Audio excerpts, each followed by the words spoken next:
In the album of my childhood, there's a small pink shadow, a tiny, relentless spinning top, whirling through our small courtyard. Of all the animals I've ever kept, it was the most peculiar and the one most impossible to forget. That spring, my mother brought home a few fluffy chicks. They were a chorus of chirps, a cluster of golden pom-poms that brought boundless life to our yard. But a sudden, cruel accident sent one of their destinies spinning off its track. My mother was frying food in the kitchen. The most curious one, the most lively little creature, somehow escaped its enclosure and plunged headfirst into a bowl of scalding hot oil at the edge of the stove. Cheep! A shriek, so shrill it twisted out of key. My mother, quick as lightning, scooped it out with her chopsticks. It was already like a piece of meat, shrunken and scalded, soaked in grease, its life hanging by a thread.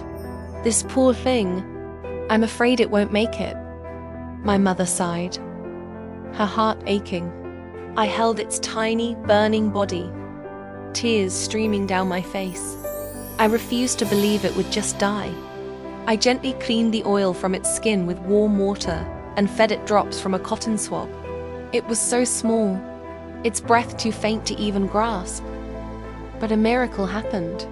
It survived that first perilous night. And then it survived another week. In the days that followed, the other healthy chicks, one by one, succumbed to a sudden plague. The courtyard fell silent once more.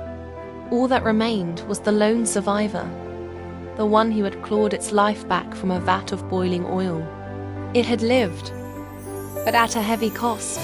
As it grew, the places where feathers should have been remained bare. It became a naked chicken. By the time it was half grown, it was a comical sight. Other chickens were fledging, their wings filling out, but this one was completely bald.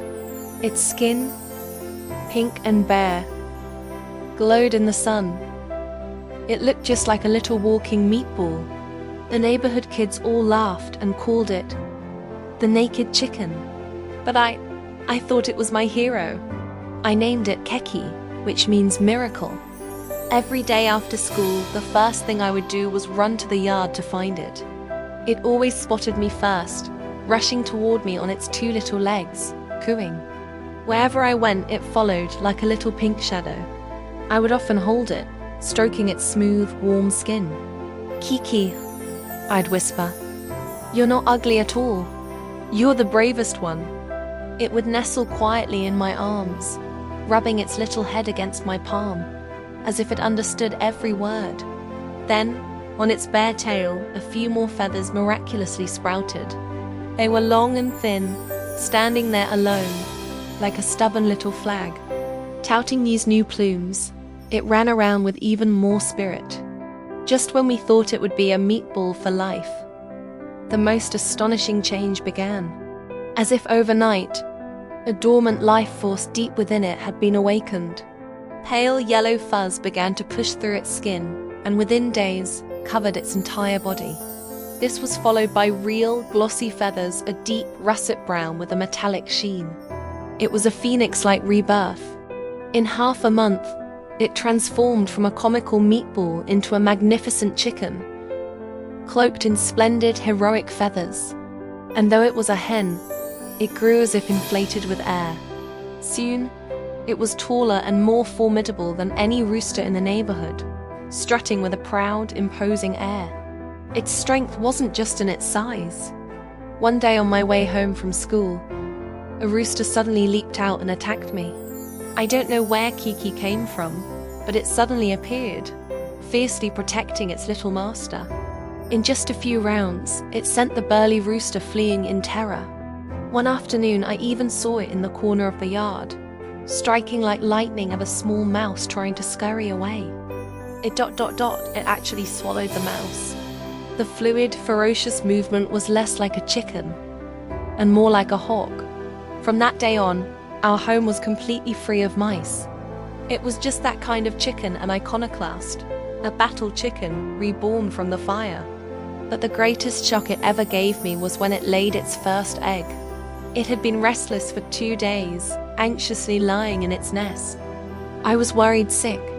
Finally, on the evening of the second day, I heard a loud, triumphant cackle, cackle, cackle of relief. I ran over and gasped. There, in the nest, lay a colossal egg, a size larger than a goose egg. It was heavy in my hand. When we cracked it open, there were 2 rich golden yolks. This giant double-yolked egg was its declaration to the world, a testament to a life force so abundant it was overflowing. However, this same overflowing vitality eventually became its burden. Its body never stopped growing. It became heavier and heavier, until its legs could no longer support its own weight. It began to struggle to stand, then to move at all. My heart broke as I watched the little meatball that used to race across the yard become a creature confined to its nest once more. I mixed the best food with water and brought it to its beak. It would still try hard to lift its head, looking at me, as if to say, "Little master, I'm sorry. I can't run and play with you anymore. I will come back to you in the next life." In the days that followed, it refused to eat. That winter, on a quiet afternoon, it closed its eyes. It passed peacefully, still covered in that late-blooming, magnificent coat of feathers. Its passing left me heartbroken for a long, long time. Many years have gone by. I have never kept another chicken. But even today, I can still clearly see that little, naked meatball that climbed out of the hot oil.